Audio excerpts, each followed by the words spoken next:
Welcome to China Insights. I'm your host, Katie.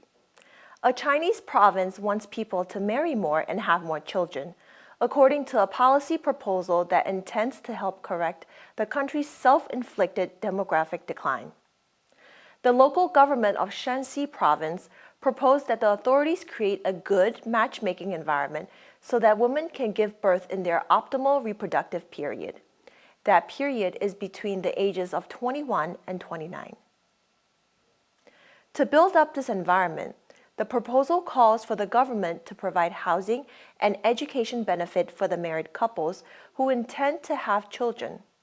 It also advocates the construction of more preschools for the children of working parents.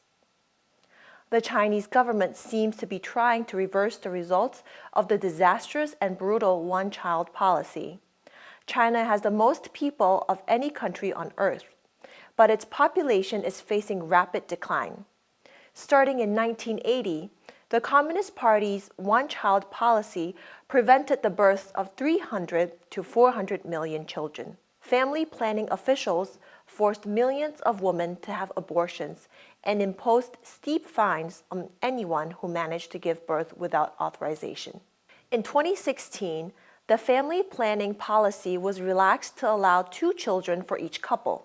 In June 2018, the province of Jiangxi implemented rules that any woman trying to get an abortion after 14 weeks of pregnancy has to prove that that operation is medically necessary.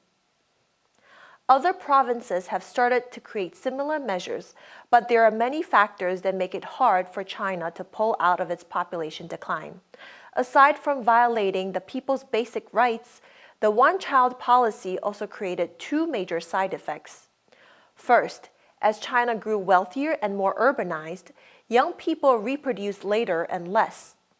The same phenomena happened in many other countries in the developed world, but the one-child policy only doubled the impact.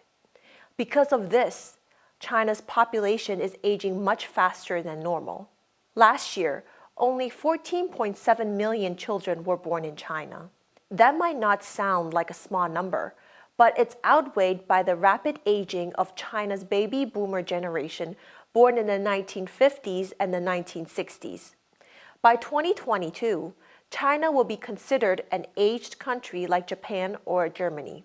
It's expected that China's total population will start to shrink by the end of the 2020s. After reaching around 1.44 billion, India, which is now nearing 1.4 billion, will take China's place as the most populous country in the middle of the decade. A second issue is the gender gap.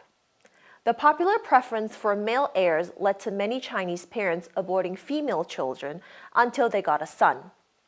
Millions of today's young Chinese men can expect to remain bachelors forever. By 2025, China will have 300 million people eligible to collect pensions, something the government is dealing with by raising the retirement age because there simply isn't enough retirement money to go around.